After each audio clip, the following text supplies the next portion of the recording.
कबीर देव, कबीर परमेश्वर, ये हम सभी आत्माओं के जनक हैं। ये सर्व उत्पादक प्रभु हैं। ये परमात्मा वही परमात्मा जो हमारे सदग्रंथों में परम अक्षर ब्रह्म के नाम से, परम दिव्य पुरुष के नाम से विख्यात हैं, प्रसिद्ध हैं, पूर्ण ब्रह्म के नाम से। वो परमात्मा सतलोक में रहते हैं, जिसको श्रीमद् भगवत गीता अध्याय नंबर 18 के श्लोक नंबर 62 में कहा है कि हे अर्जुन, तू सर्व भाव से उस परमेश्वर की शरण में जा। उसी परमेश्वर की कृपा से ही तू परम शांति को और शाश्वतम स्थानम, सनातन परम धाम अर्थात सतलोक को, सतलोक माने अविनाशी, लोक माने स्थान, शाश्वत स्थान भी वही है, सतलोक भी उसी को कहते हैं, वहां चला जाएगा। श्रीमद् भगवत गीता अध्याय नंबर 15 के श्लोक 1 से 4 में भी यही स्पष्ट किया है कि तत्वदर्शी संत की प्राप्ति के उपरांत परमेश्वर के उस परम पद की खोज करनी चाहिए, जहां जाने के बाद साधक फिर लौटकर कभी संसार में नहीं आते। तो वो स्थान सतलोक है, जिसको वेदों में धूलोक कहा है, रत धाम कहा है। रत माने सत्य, धाम माने धाम, सतलोक। वो सतलोक में रहता है और मनुष्य दृश्य है।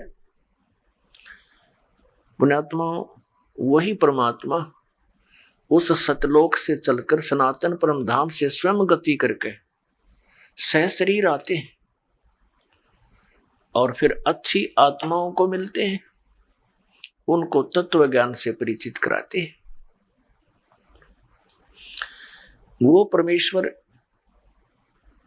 परम अक्षर ब्रह्म, जिसको सत्य पुरुष, अकाल मूर्त, शब्द स्वरूपी राम, सतपुरुष आदि नामों से जाना जाता है, उपमात्मक नामों से। वो कबीर देव हैं, कबीर साहब हैं। ये काशी में आए, बनारस में आए, वो जुलाहा अर्थात वो धानक, वो परम अक्षर ब्रह्म है, वो पूर्ण परमात्मा है। वो प्रत्येक युग में ऐसी लीला किया करते हैं। पुण्यात्माओं, आपका सौभाग्य है कि आप जी को ये यथार्थ ज्ञान सुनने को मिला। ये सदग्रंथ जिनको हम सत्य मानते हैं, जिनमें कौन कौन से सदग्रंथ हैं? पवित्र चारों वेद, ऋग्वेद, यजुर्वेद, सामवेद और अथर्ववेद। पांचवा वेद है, उसका तो इनको ज्ञान ही नहीं है, अभी तक हमारे प्रकाश में आया ही नहीं था। इनके अतिरिक्त पवित्र श्रीमद् भगवत गीता, पवित्र 18 पुराण आदि ये जो सदग्रंथ है, ये लगभग 5500 वर्ष पूर्व श्री वेद व्यास जी द्वारा लिपिबद्ध किए गए थे और आज इनको 5500 वर्ष हो गए हमारे धर्म गुरुओं को पढ़ते और हमें ये कहते कि हम इन्हीं पवित्र सदग्रंथों के आधार से तुम्हें ज्ञान सुना रहे हैं। हमने यही सोचा, यही समझा, यही विश्वास किया इन हमारे धर्म गुरुओं के ऊपर कि हमारे धर्म गुरु ये संस्कृत भाषा से परिचित हैं। इन्होंने हमें जो ज्ञान दिया वो वेदों, गीता और पुराणों वाला ही होगा। परमेश्वर ने 600 वर्ष पहले आकर के बताया कि आपके ये धर्म गुरु जो हैं, हिंदू और मुसलमानों को दोनों को ही कहा था कि आपके जो धर्म गुरु हैं ये तुम्हें यथार्थ ज्ञान नहीं बता पा रहे, क्योंकि ये तत्व ज्ञान से अपरिचित हैं। तुम्हारे धर्मगुरु जिस समय परमेश्वर आए उस समय की बात है, यानी सन 1398 से सन 1518 तक 120 वर्ष परमेश्वर यहां रहे थे और फिर सहशरीर चले गए थे। तब उन्होंने कहा था कि न तो हिंदुओं के धर्मगुरु अपने सदग्रंथों से परिचित और न ही मुसलमानों के धर्मगुरु अपनी कुरान शरीफ के यथार्थ ज्ञान से परिचित। परमात्मा ने जब ये सच्चाई कहनी प्रारंभ की तो उस समय के दोनों धर्मों के गुरुओं ने परमात्मा का बहुत विरोध किया और करवाया था जनता से, ये कहकर के ये क्या जाने कबीर जुलाहा अशिक्षित ये सदग्रंथों को कैसे जान सकता है, ये संस्कृत भाषा नहीं जानता है। तो पुण्यात्मा उस समय इनकी दाल गलगी, क्योंकि प्रत्येक प्राणी ये जानता था कि उस समय केवल संस्कृत भाषा के पढ़ने का अधिकार एक ब्राह्मण वर्ग को ही था। अन्य कोई भी प्राणी यानी प्रजाजन संस्कृत भाषा नहीं पढ़ सकते थे। और कबीर साहब तो एक जुलाहा वर्ण के अंदर, जुलाहा जाति के अंदर प्रकट थे, तो ये स्वप्न में भी नहीं सोचा जा सकता कि कबीर साहब संस्कृत भाषा को कभी इन्होंने पढ़ा होगा। और पुण्यात्माओं, परमात्मा की लीला अजीबोगरीब हुआ करती हैं। उन्होंने जानबूझकर इस वर्ण में शरण यानी इस वर्ण में रहे आए प्रकट हुए, क्योंकि कोई ये ना समझ ले आने वाले समय में कि यदि वो ब्राह्मण वर्ण में होते तो ये सोच सकते थे कि उन्होंने कभी सदग्रंथों को पढ़ लिया होगा, इसलिए उन्होंने अपनी वाणी में ये सब यथार्थ लिख दिया। तो ये लीला थी परमात्मा की कि उस वर्ण में, जुलाहा वर्ण में, जो कि संस्कृत के निकट भी नहीं जा सकते, ब्राह्मणों से भी दूर 10 कदम दूर खड़े होकर बातें करते थे, शूद्र को निकट नहीं आने देते थे ब्राह्मण लोग। तो उस समय परमात्मा ने अपनी अमृत वाणी बोली थी कि ये ब्रह्मा विष्णु महेश ये तीनों नासवान हैं। पुण्यात्माओं, आज से 600 वर्ष पहले ये बात कोई कहे तो जनता से सिर फड़वा दें ये नकली धर्मगुरु, ये नकली अज्ञानी जो स्वयं सदग्रंथों से अपरिचित, और परमात्मा ने सच्ची बताई तो उनका विरोध करवा दिया। ऐसा ही परमेश्वर के साथ किया गया था। बहुत बुरी यातनाएं दी गई थी, लेकिन वो समर्थ थे। कबीर परमेश्वर समर्थ हैं, उनका वो कुछ बिगाड़ नहीं सके। तो पुण्यात्माओं, आज हम परमात्मा ने शिक्षित किए और ये समय दिया, पहले निर्धारित किया हुआ था कि कलयुग के जो बिचली पीढ़ी आवेगी उसमें सभी प्राणी शिक्षित कर दिए जाएंगे और फिर वो सदग्रंथों को स्वयं अपनी आंखों देखेंगे और परमात्मा को पहचान लेंगे, और इन नकलियों से भी वो फिर दूर हट जाएंगे जिन्होंने इतना जीवन नष्ट करवा दिया हमारे पूर्वजों का। हमारे सदग्रंथ बताते हैं कि श्री ब्रह्मा, श्री विष्णु, श्री शिव जी ये नासवान हैं, इनकी जन्म मृत्यु होती है, इनके माता पिता हैं। और हमारे धर्म गुरु कहा करते थे ये अजर अमर है। एक ब्रह्मा जी को तो ये बताते थे इनकी जन्म मृत्यु होती है, लेकिन भगवान विष्णु, भगवान शिव को ये कहा करते थे इनकी जन्म मृत्यु नहीं होती। आपको थोड़ा सा कंसेप्ट क्लियर करते हैं कि ब्रह्मा विष्णु महेश तीनों नासवान हैं, इनकी जन्म मृत्यु होती है। और इनकी माता कौन है देखिएगा, श्रीमद देवी भागवत सचित्र मोटा टाइप, गीता प्रेस गोरखपुर से प्रकाशित है। संपादक हनुमान प्रसाद पोदार चिमनलाल गोस्वामी। कहाँ से प्रकाशित है? प्रकाशक एवं मुद्रक है गीता प्रेस गोरखपुर, गोविंद भवन कार्यालय कोलकाता का संस्थान। ये इनके फैक्स और फोन नंबर। इसके 123 पृष्ठ पे और तीसरे स्कंद में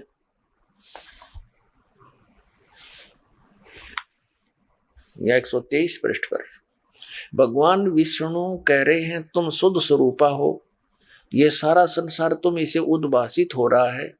अपनी माता दुर्गा शक्ति की उपमा कर रहे हैं, महिमा कहते हुए, स्तुति करते हुए बोल रहे हैं मैं ब्रह्मा और शंकर हम सभी तुम्हारी कृपा से विद्यमान हैं। हमारा आविर्भाव माने जन्म और तिरोभाव माने मृत्यु हुआ करता है। केवल तुम ही नित्य हो, जगत जननी हो, प्रकृति और सनातनी देवी हो। ये स्पष्ट कह रहे हैं भगवान विष्णु जी कि हमारा तो आविर्भाव माने जन्म, तिरोभाव माने मृत्यु हुआ करता है, केवल तुम ही नित्य हो। भगवान शंकर बोले देवी यदि महाभाग विष्णु तुम्ही से प्रकट हुए हैं तो उनके बाद उत्पन्न होने वाले ब्रह्मा भी तुम्हारे बालक हुए। फिर मैं तमोगुणी लीला करने वाला शंकर क्या तुम्हारी संतान नहीं हुआ? अर्थात मुझे भी उत्पन्न करने वाले तुम ही हो। शिवे संपूर्ण संसार की सृष्टि करने में तुम बड़ी चतुर हो। इस संसार की सृष्टि, स्थिति और संहार में तुम्हारे गुण सदा समर्थ हैं। उन्हीं तीनों गुणों से उत्पन्न हम ब्रह्मा विष्णु एवं शंकर नियमानुसार कार्य में तत्पर रहते हैं। इस पवित्र पुराण ने श्री देवी भागवत ने यानी श्री देवी पुराण ने इन चंद पंक्तियों में ये 5 कंसेप्ट क्लियर कर दिए, 5 पॉइंट स्पष्ट कर दिए। नंबर 1 कि ब्रह्मा विष्णु महेश की जन्म मृत्यु होती है, ये अविनाशी नहीं है। नंबर 2 दुर्गा इनकी माता है। और नंबर 3 दुर्गा को प्रकृति भी कहते हैं। और नंबर 4 ये होगा कि रजगुण ब्रह्मा, सतगुण विष्णु, तमगुण शिव जी है। और 5वां ये हो गया कि ये केवल नियमानुसार कार्य में ही तत्पर रहते हैं। ब्रह्मा विष्णु महेश केवल वर्क डन दे सकते हैं, आपके भाग्य में, प्रारब्ध में या किसी भी प्रकार का लाभ हानि कम और अधिक ये नहीं कर सकते। अपने आत्माओं, पवित्र हिंदू धर्म के प्रवर्तक आदि शंकराचार्य जी माने जाते हैं। और उन्होंने फिर 4 पीठ बनाई थी। प्रत्येक पीठ पर अपने सुयोग्य शिष्य, एक सुयोग्य शिष्य को उस पर दोस्त प्रतिष्ठित किया था। उनके लिए फिर एक नियम बना दिया था, मठ आमनाए बोलते हैं उसको। वो पुस्तक विधान बनाकर इनको वो दे गए थे कि ऐसे तुम करते रहना। तो सर्वप्रथम हम आदि शंकराचार्य के विचारों को ही पढ़ें, वो क्या ज्ञान देकर गए हैं। पुण्यात्माओं, उससे पहले सतयुग त्रेता द्वापर में अलग से कोई विधान नहीं था, कोई धर्म नहीं था और सभी वेदों अनुसार ही साधना किया करते थे। कोई भी धार्मिक अनुष्ठान होते थे वो वेद मंत्रों से ही किया करते थे। और आदि शंकराचार्य जी ने हमें क्या ज्ञान दिया? पुण्यात्माओं, जो शंकराचार्य जी हुए हैं प्रथम, उनका एक बहुत बड़ा योगदान है, एक बड़ा उपकार है। उन्होंने बुद्ध धर्म के प्रचार को रोक दिया। चीन में हुआ था बुद्ध धर्म का प्रचार, पूरा चीन नास्तिक हो गया। कारण क्या रहा कि महात्मा बुद्ध जी ने जो परमात्मा से राहत पाने की पूजा की विधि बताई, वो शास्त्र विधि को त्याग कर मनमाना आचरण था, जिस कारण से आध्यात्मिक लाभ किसी को नहीं हुआ।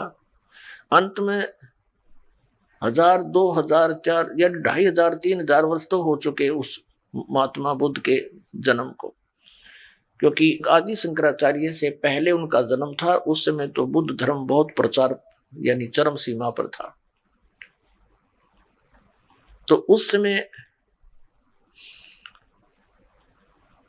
से और अब तक बुद्ध धर्म के अनुयायियों को आध्यात्मिक लाभ नहीं हुआ, जिस कारण से वो नास्तिक हो गए कि अपना करो और खाओ, भगवान भगवान कुछ नहीं है। अब उस बुद्ध धर्म को रोकना एक बहुत बड़ा उपकार हमारे ऊपर रहा, लेकिन बात वहीं की वहीं रही, आसमान से गिरे खजूर में अटक गए। अब इन शंकराचार्य जी ने हमें क्या ज्ञान दिया, एक झलक दिखाते हैं। ये है सांकर पंचम। ये सांकर पंचम नामक एक पुस्तक है, और इसके रचन करने वाले कौन है? आदि शंकराचार्य विरचित पंच ग्रंथा नाम संग्रह, 5 ग्रंथ रचे गए, उनका संग्रह है। देखिएगा, ये है आदि शंकराचार्य, और ये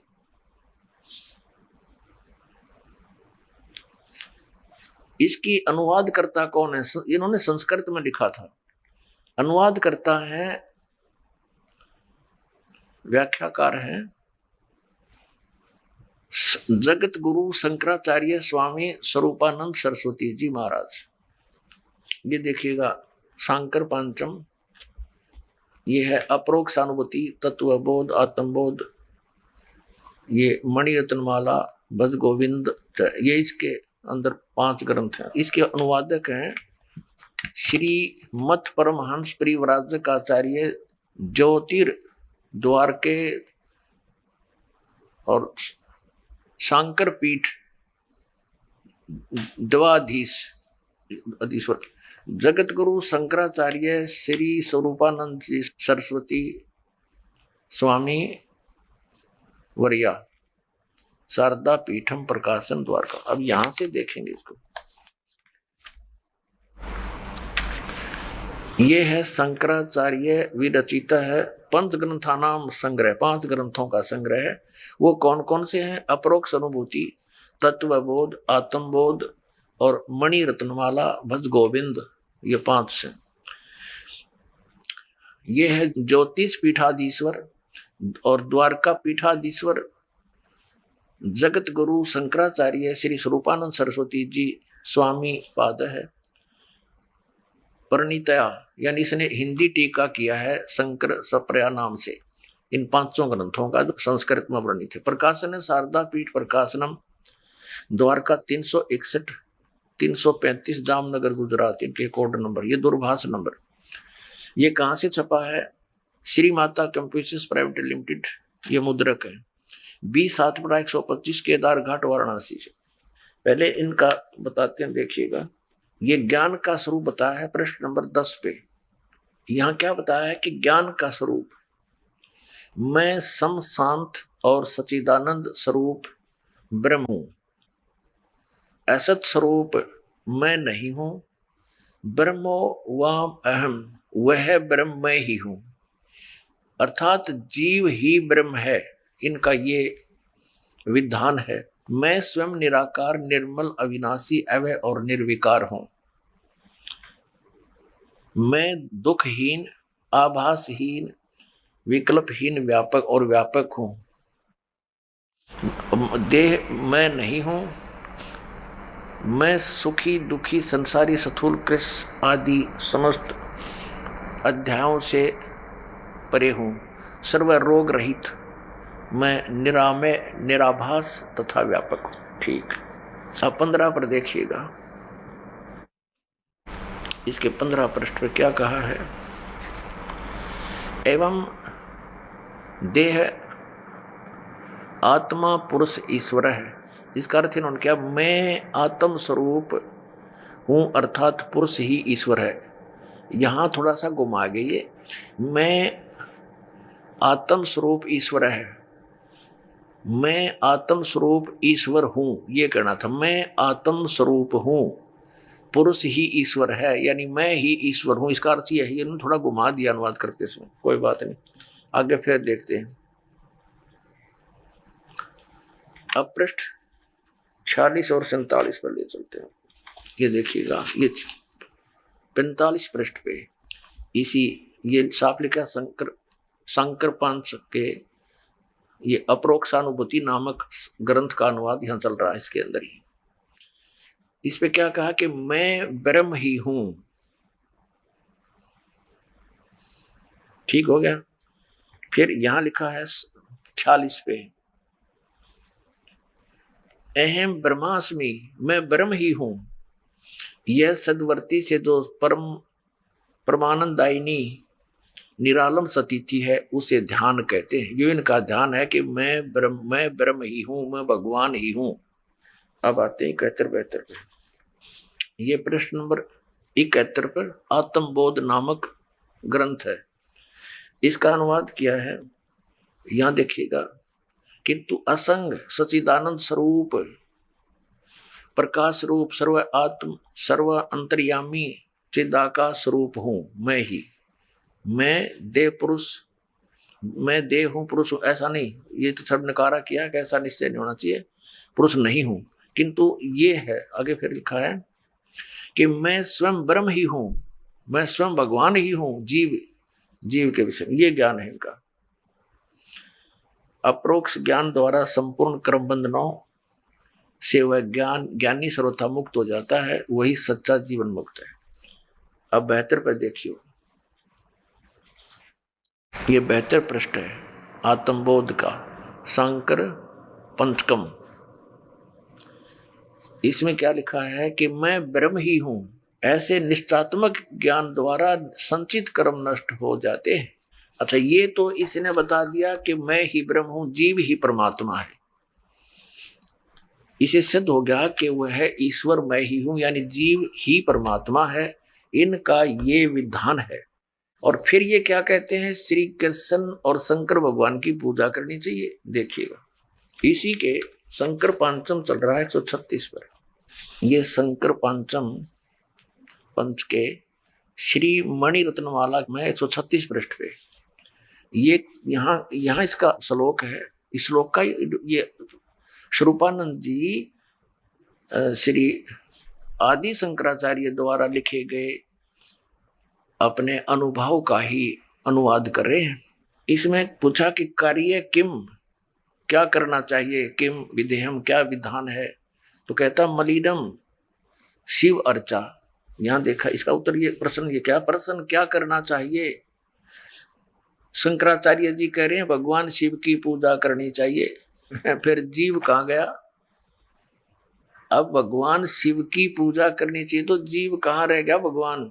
फिर आगे और दिखाते हैं इनके कलाबाजी, 128 पृष्ठ पे दिखाते हैं आपको। ये देखिएगा, ये 127 पृष्ठ पे 10वां श्लोक है, ये श्री मणि रत्नमाला का, उसी शंकर पंचके में, पंचक में। यहाँ ये संस्कृत है, कार्य मया का, मेरा कार्य क्या है, शिव विष्णु भक्ति, ये संस्कृत है। यहाँ अनुवाद किया श्री स्वरूपानंद जी ने। वो श्लोक है संस्कृत में शंकराचार्य का, आदि शंकराचार्य। प्रश्न मुझे क्या करना चाहिए, ये इसमें शपथ है कि मया कार्य मया का, मुझे क्या करना चाहिए। इसमें लिखा शिव विष्णु भक्ति, बस यह करनी चाहिए। देखो इसका अनुवाद इन्होंने कहा है, प्रश्न मुझे क्या करना चाहिए, 128 पृष्ठ पे है ये। मुझे क्या करना चाहिए, भगवान शिव और विष्णु की भक्ति करनी चाहिए। अब जीव की तरह गया वो फिर भगवान। अब परमात्मा कहते हैं ये माला पैर हुए हैं मुक्ता, सटदल उआ बाई बकदा। ये उआ बाई बकरे है इनका कोई सिर पैर इन शंकराचार्यों के ज्ञान का, ना कोई वेद आधार। श्रीमद् भगवत गीता में कहीं लिखा है शंकर और विष्णु की पूजा करने को, शिव की और विष्णु की पूजा करने को। तो श्रीमद् भगवत गीता अध्याय नंबर 16 के श्लोक 23-24 में कहा कि अर्जुन, जो शास्त्र विधि को त्याग कर मनमाना आचरण करते हैं उनको न तो सुख होता, न उनकी गति होती, न कोई सिद्धि प्राप्ति होती, अर्थात यूजलेस, व्यर्थ। अब देखिएगा इसी 128 पृष्ठ पे शंकर पांचम वही चल रहा है, शंकर पांचम। और ये श्री मणि रत्नमाला 128 पृष्ठ पे आपने पूछा, इन्हीं का प्रश्न है, मूर्ख कौन है? जिसमें विवेक नहीं वह मूर्ख है। अब देखिए इनका विवेक, मुझे क्या करना चाहिए? भगवान शिव और विष्णु की भक्ति करनी चाहिए। और देखिए अब 72 पृष्ठ पे 71 पृष्ठ पे क्या कह रहे हैं, मैं स्वयं ब्रह्म ही हूं, आत्मा ब्रह्म है। मैं फिर 72 पे कह रहे हैं, मैं ब्रह्म ही हूं। ऐसे निश्चयात्मक ज्ञान द्वारा संचित कर्म नष्ट हो जाते हैं। अपने आप को न सोच ले मैं ब्रह्म हूं, बस मैं भगवान हूं। फिर शंकर भगवान की पूजा किस लिए करनी जरूरत है? इससे तो सारा काम बड़ी ज्ञानियों कहण मात्रते हैं, सोचन मात्रते हैं कि मैं भगवान हूं। फिर भगवान शिव और विष्णु की पूजा की क्या आवश्यकता रहेगी? तो आप निर्णय कर लेना मूर्ख कौन है। ये देखिएगा इसकी भूमिका के अंदर क्या लिखा है, इस शंकर पंचम भूमिका, इसमें क्या लिखा है, इसके हम चलते हैं प्रश्न नंबर 14 पे। ये देखिएगा इसमें क्या बताया है, आपने जिन विषयों पर अधिक बल दिया है, भूमिका बनाता है अनुवादकर्ता। अनुवादकर्ता श्री स्वरूपानंद जी हैं, शंकराचार्य 2 पीठों के पीठाधीश्वर।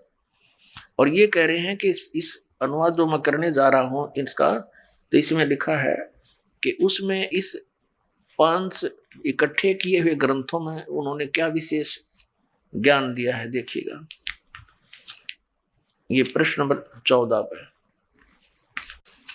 आपने जिन विषयों पर अधिक बल दिया है उनमें सत्संगति, गीता पाठ श्री शंकराचार्य के बारे में लिखा है, और भगवान विष्णु शिव व श्री कृष्ण की भक्ति, गंगा जल का पीना पान आदि आदि इनके ये मुख्य है। आत्मज्ञान की आवश्यकता आदि पर रेखांकित किया है। आप जी को आदि शंकराचार्य जी के विचार सुना रहा है ये दास, और कहते हैं परमात्मा कहते हैं कबीर साहब जी के एक हाथी के पैर में और सब जीवों की पैर, यानी एक आदि शंकराचार्य के विचार आपके रूबरू हो जाएंगे तो समझ लेना कि अन्य वर्तमान के जो शंकराचार्य जी हैं वो उन्हीं के ज्ञान का आगे प्रचार ही कर रहे हैं। बस इतनी सी बात। देखिएगा इसके पृष्ठ 58 पर ले चलते हैं आपको। ये देखिएगा शंकर पंच के तत्वबोध 58, यह इन्होंने तत्व विवेक किया है। तत्व विवेक क्या है? ये तत्व विवेक कह, यानी तत्व विवेक क्या है, इसका ये हिंदी है। तत्व विवेक क्या है? उत्तर है शंकराचार्य जी का, आदि शंकराचार्य जी का, आत्मा सत्य है और उससे भिन्न संपूर्ण जगत मिथ्या है। इसी नित्य ज्ञान को तत्व विवेक कहते हैं। अब आगे दिखाते हैं आपको।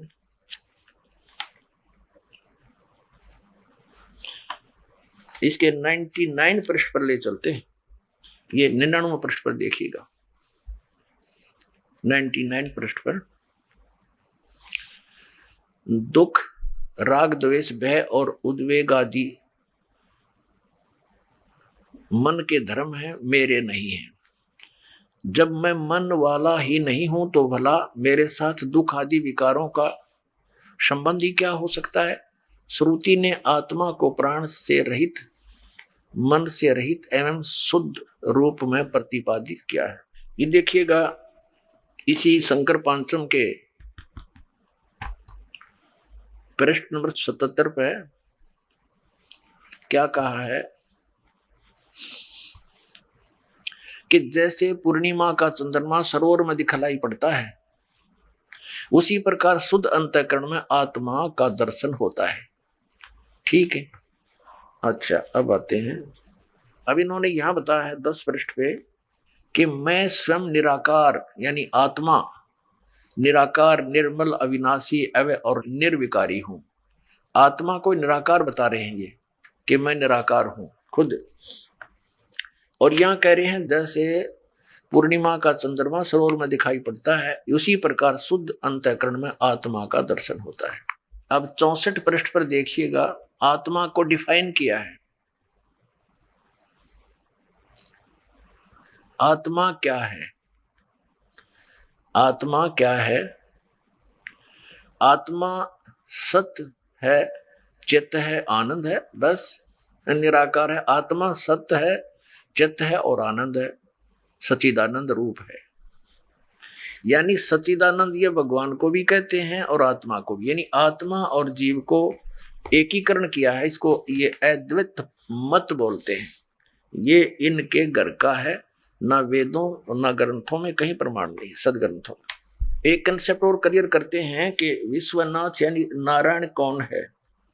123 पृष्ठ पे फिर आगे चलेगा आपको, ये देखिएगा 123 पृष्ठ पे, 123 पृष्ठ पे श्री मणि रत्नमाला में ये क्या बताया है कि शिष्य का प्रश्न, हे गुरु, हे कृपालु, मैं इस अपार संसार समुद्र के बीच में डूब रहा हूं, मेरे लिए बचने का कोई उपाय है, कोई शरण है, कृपा उपदेश करने की कृपा कीजिए।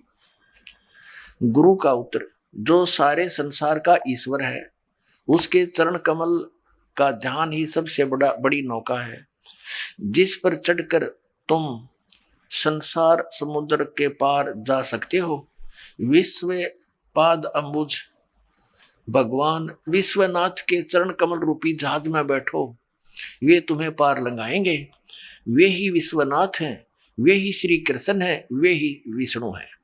अपने आत्माओं, एक तरफ तो ये कहते हैं मैं ही परमात्मा हूं, और दूसरी तरफ कहते हैं कि विष्णु, श्री कृष्ण, श्री विष्णु ये विश्वनाथ हैं, सॉरी यानी ब्रह्मांडों के मालिक हैं।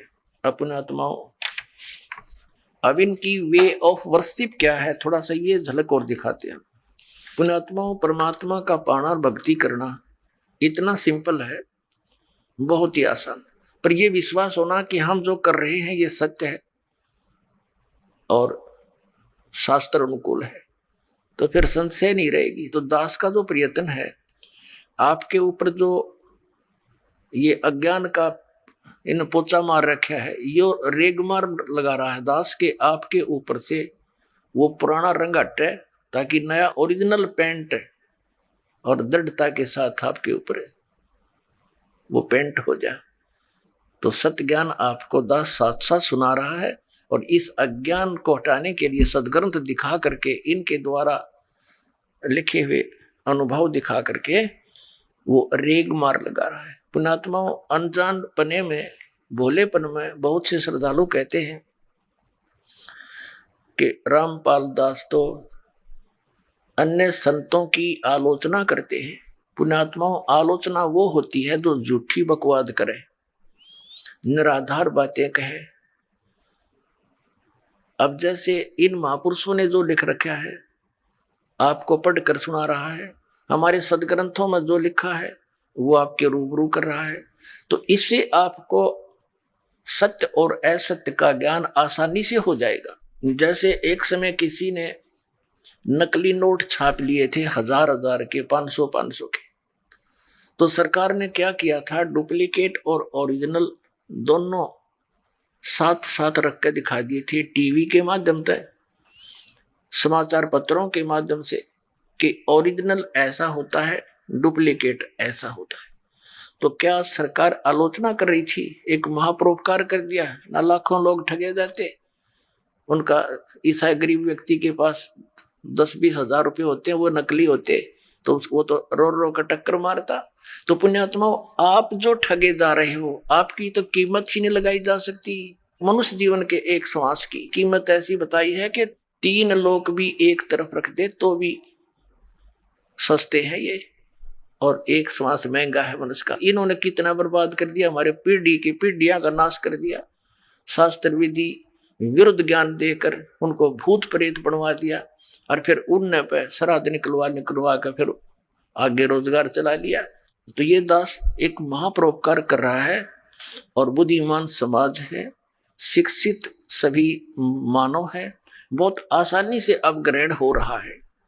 अगर 150 वर्ष पहले ये कोई शब्द बोल देता तो उद्मस्तरवा देते, ये नकली धर्मगुरु, ये डुप्लीकेट ज्ञान वाले। तो पुण्यात्माओं, आपका सौभाग्य है कि आप तक सच्चाई पहुंच रही है हमारे सदग्रंथों की। अब आपके समक्ष इनकी वे ऑफ वर्शिप दिखाते हैं। आदि शंकराचार्य जी ने कौन सी भक्ति बताई है। एक तो यह बता दी श्री शिव और कृष्ण कृष्ण और विष्णु की भक्ति करो, श्री शिव जी की भक्ति करो, गीता का पाठ करो। फिर ये क्या बताते हैं, प्रातः उठ गए, ये देखिएगा एक और दिखाते हैं बीच में इनकी कलाबाजी देखी 69 पे। आत्मबोध में माया उपाधि वाले चेतन को ईश्वर कहते हैं, और इस प्रकार उपाधि भेद से जीव ईश्वर भेद दृष्टि जब तक रहती है तब तक जन्म मरण आदि रूप संसार निवृत्त नहीं होता। इसलिए जीव ईश्वर में अभेद दृष्टि होनी चाहिए, यानी जीव और ईश्वर एक है। हो गया क्लियर? जीव ही ब्रह्म है, जीव ही ईश्वर है, यह कसर रही थी। अब 51 पृष्ठ पर आते हैं, ये देखिएगा 51 पृष्ठ पे इनकी पूजा क्या है।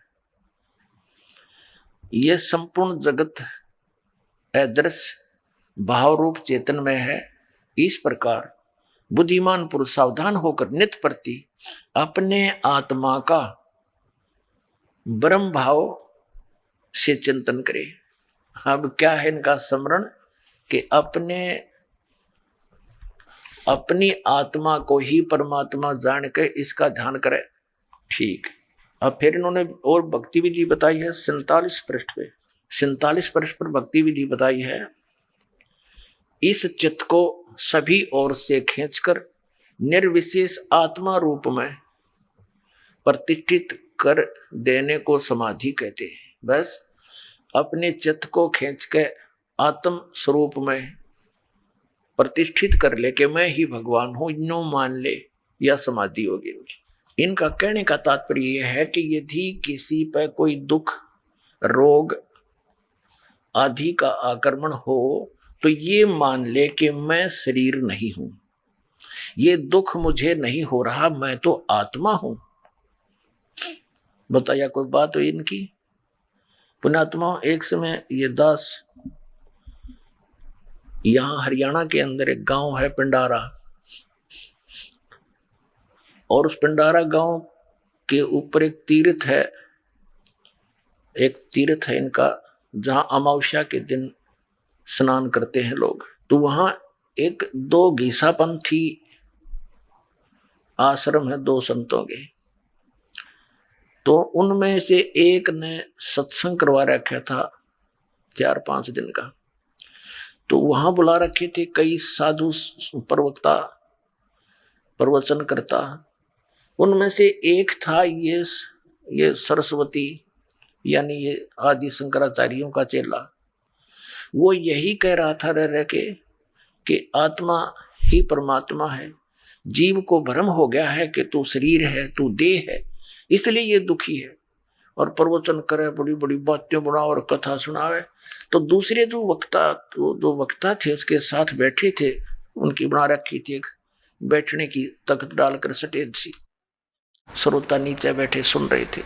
तो अन्य वक्ता बड़े अपने आप को उससे डिप्रेस समझ रहे थे, और श्रोता भी उसकी बातों को सुनकर ऐसे ताली पीट रहे थे। कि वो क्या बताता है कि एक समय मैं चला जा रहा था, रास्ते में एक व्यक्ति बहुत दुखी था, पीड़ा से करहा रहा था।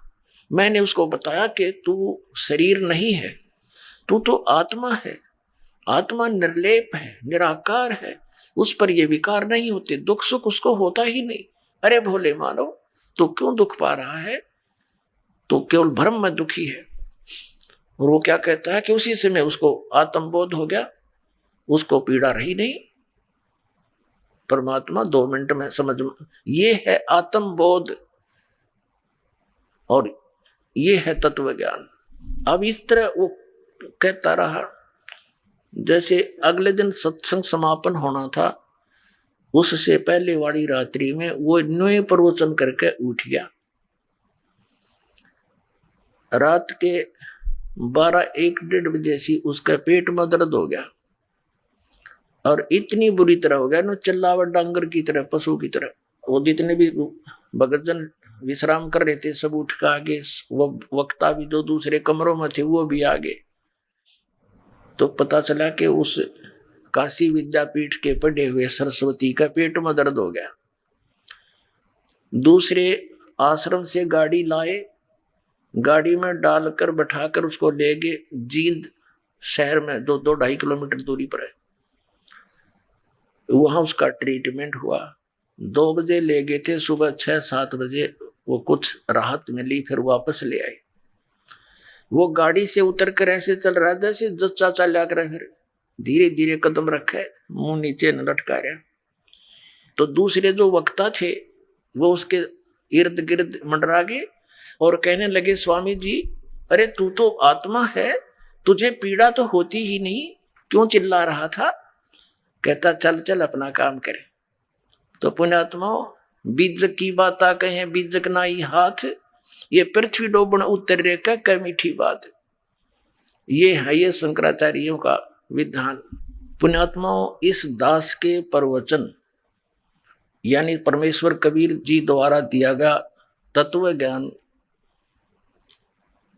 ये सन 2003 में फरवरी में एक आस्था चैनल पर चला था। वो केवल 3 महीने चल पाया था कि सबके बौखला गए और सब इन नकली गुरुओं ने उस पर दबाव डलवा के बंद करवा दिया। ठीक है, हमने अपना दूसरी तरह प्रचार सीडी के माध्यम से, पुस्तकों के माध्यम से शुरू किया। फिर परमात्मा ने दया करी, इस पवित्र चैनल साधना पे कि इन्होंने ये प्रचार शुरू किया। बहुतेक का विरोध भी हुआ, लेकिन इसके जो मालिक या वहां के जो प्रबंधक इस ज्ञान से अच्छी तरह परिचित हुए कि वास्तव में सत्य यही है और एक मीडिया का कर्तव्य भी सत्य को ही प्रचार करना है ताकि जनता का उद्धार हो।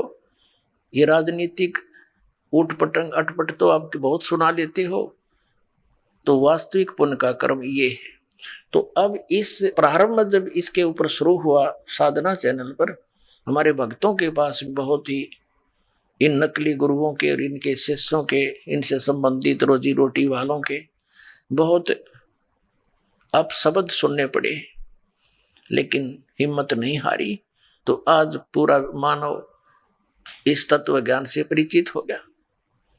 अब इन जो धर्म गुरु हैं हमारे पवित्र हिंदू धर्म के, अब इनको शर्म आने लगी अपना इष्ट बताने में। जैसे अब एक भक्त कह रहा था कि हमने एक शंकराचार्य से प्रश्न किया कि जी आपका इष्ट देव कौन है? तो वो कहते हैं कि जो परम ब्रह्म परमात्मा है वो हमारा इष्ट देव है। फिर प्रश्न किया कि कृपया इसको विस्तार से बताइए। कहने लगे तुम्हारा क्या अधिकार है विस्तार से पूछने का? अब ये शर्म आ गई इनको, क्योंकि इनके इष्ट देव कौन है? भगवान शंकर, भगवान विष्णु और भगवान श्री कृष्ण और श्री राम।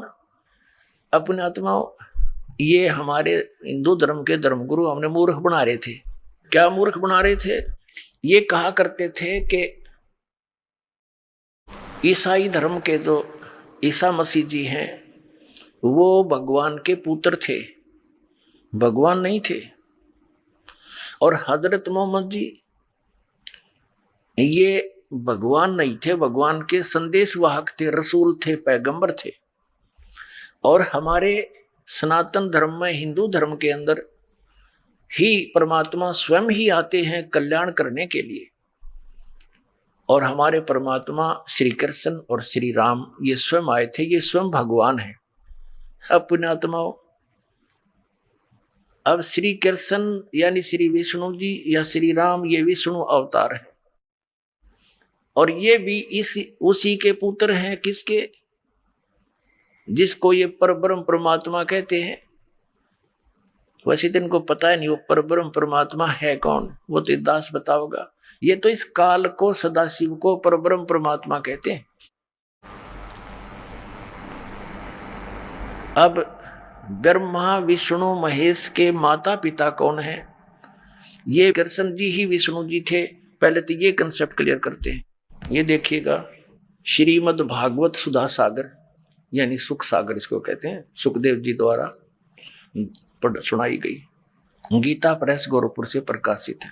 भगवान वेद व्यास कृत श्रीमद् भगवत 12 स्कंदों का सरल हिंदी व्याख्या श्लोकांक सहित सुख सागर, गीता प्रेस गोरखपुर से प्रकाशित। ये यहां से प्रकाशित और मुद्रित है। इसके 549 पृष्ठ पर हम पढ़ते हैं। ये 549 पृष्ठ है। 10वां स्कंद अध्याय 3। यहाँ क्या कहा कि जिस समय भगवान के आविर्भाव का अवसर आया, स्वर्ग में देवताओं की दुनुबियां अपने आप बज उठी। उसी समय सबके हृदय में विराजमान भगवान विष्णु देव रूपिणी देवकी के गर्भ से प्रकट हुए। जैसे यानी इतना ही काफी हमने हमारी ये समस्या हल होगी कि श्री कृष्ण ही श्री विष्णु जी हैं। श्री विष्णु जी ही श्री कृष्ण रूप में आए थे। हो गया ठीक। अब ये दिखाते हैं आपको, देखिएगा। ये है पुस्तक प्रवचन प्रसून। ये हैं शंकराचार्य वर्तमान में दो पीठों के पीठाधीश्वर, अनंत श्री विभूषित ज्योतिष पीठाधीश्वर एवं द्वारका पीठाधीश्वर जगत गुरु शंकराचार्य स्वामी श्री स्वरूपानंद सरस्वती जी महाराज। इसमें 2 शब्द ये कहां से प्रकाशित है, ये देखिएगा। दंडी स्वामी स्वरूपानंद सरस्वती जी महाराज, प्रकाशक है स्वामी सदानंद सरस्वती, श्री शारदा पीठ द्वारका जामनगर गुजरात, दूरभाषित ने। मुद्रक है अंबिका ऑफसेट मीठापुर जामनगर गुजरात से। इसके 2 शब्द में स्पष्ट कर दिया है। इस ग्रंथ में पूज्यपाद अनंत श्री विभूषित योगीराज स्वामी स्वरूपानंद सरस्वती जी महाराज के द्वारा 1967 में नवरात्रि के पावन अवसर पर चाईबासा झारखंड में दिए गए प्रवचनों का संकलन है। यानी इसमें जो विचार हैं वो श्री स्वरूपानंद सरस्वती जी शंकराचार्य जी के हैं। इसके 48 पृष्ठ पर हम आपको ले चलते हैं। ये देखिएगा 7वां प्रसून, और इसका पृष्ठ है यहाँ पर 48 पृष्ठ।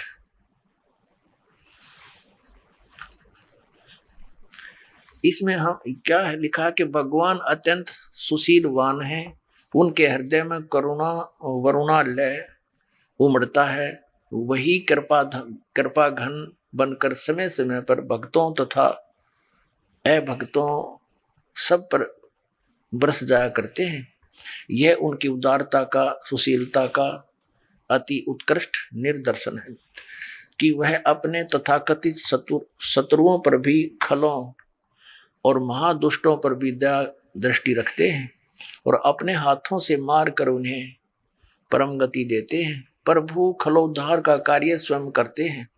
यद्यपि उनकी कृपा से अनेक सेवक भी वह कार्य करने में समर्थ रहते हैं। रावण का वध सभी विशेषकर हनुमान और अंगद कर सकते थे, किंतु उनकी कृपा तो देखिए, उसको स्वयं सद्गति देते हैं।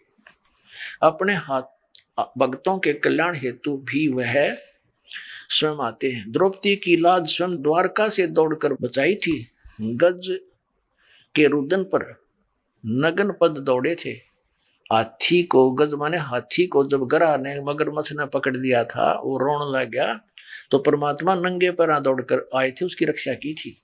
भक्तों के कल्याणार्थ भगवान का स्वयं आना अर्थात अवतार लेना केवल हिंदुओं के सनातन धर्म में है।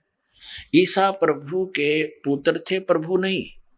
मोहम्मद साहब पैगंबर थे, दूत ही थे, साक्षात प्रभु नहीं। किंतु हमारे अवतार वे स्वयं ही हैं, उनमें स्वयं ही अवतरित होते हैं। कृष्ण तो साक्षात पूर्णांश भगवान ही थे। कहा गया है कि कृष्ण अस्तु भगवान स्वयं। यही बात भगवान राम के संबंध में भी है, राम अस्तु भगवान स्वयं। पुण्यात्माओं, अब देखिएगा ये पृष्ठ 103 पर, यही प्रवचन प्रसून नामक ये पुस्तक हम पढ़ रहे हैं। प्रवचन प्रसून 103 पृष्ठ पे ये क्या कह रहे हैं स्वरूपानंद जी, भगवान श्री कृष्ण ही वह परम तत्व परमात्मा है जिनका हम सदैव ध्यान करते हैं। अब श्री कृष्ण का ध्यान करते हैं, फिर क्या कहते हैं कि ये प्रवचन तो पूर्ण हो गए, अब थोड़ा सा भगवान का नाम लेते हैं। श्री राम जय जय राम, हाँ, गोविंद जय जय, गोपाल जय जय, राधा रमण हरि गोविंद जय जय। अपने आत्मा जो इन्हीं के जैसे आदरणीय शंकराचार्यों जी के द्वारा, आदि शंकराचार्य के द्वारा एक प्रश्न किया गया है कि सबसे बड़ा पशु कौन है। देखिएगा, ये शांकर पंचम, वही शांकर पंचम है और जो श्री स्वरूपानंद जी द्वारा अनुवादित है।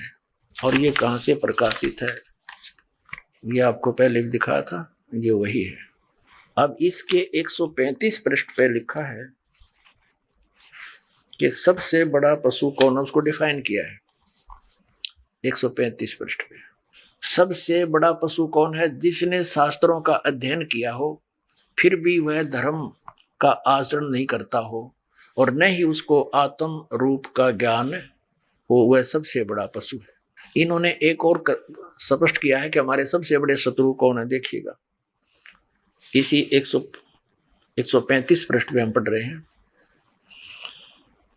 क्या कि वे कौन है जो देखने में तो मित्र की तरह लगते हैं लेकिन वास्तव में वे शत्रु हैं। पुत्र आदि जितने संबंधी हैं वे सब ऐसे शत्रु हैं जो देखने में मित्र लगते हैं। अब जितने भी ये शंकराचार्य जी हैं, इनसे कोई पूछता है क्या आप पुराणों को सत्य मानते हैं? ये कहते हैं हम सत्य मानते हैं। और फिर ये भी कहते हैं कि श्रीमद् भगवत गीता सभी सदग्रंथों का, उपनिषदों का निष्कर्ष है, वो सत्य है। अब इन महापुरुषों ने कितना सदग्रंथों को जाना है, पढ़ा अवश्य है, इन्होंने गोट भी रखा है, इनके सारे श्लोक भी याद होंगे, लेकिन ज्ञान बिल्कुल नहीं, अध्यात्म ज्ञान नहीं कि उसमें लिखा क्या है। जैसे स्वरूपानंद जी क्या बताते हैं, देखिएगा, ये है प्रवचन प्रसून पुस्तक, प्रवचन प्रसून, ये आपके समक्ष है। और ये कहां से छपी है? दंडी स्वामी स्वरूपानंद सरस्वती जी महाराज के प्रवचन है, श्री द्वारका शारदा पीठ से प्रकाशित है। प्रकाशक है स्वामी सदानंद सरस्वती, श्री शारदा पीठ द्वारका, जामनगर गुजरात, दूरभाषित में। यह आपको दिखाई दिया था सारा। और ये 2 शब्द में स्पष्ट किया है कि ये सन 1967 में पूज्यपाद श्री स्वामी स्वरूपानंद सरस्वती जी महाराज के प्रवचनों का संकलन है। अब इसके 111 पृष्ठ पर दिखाते हैं। ये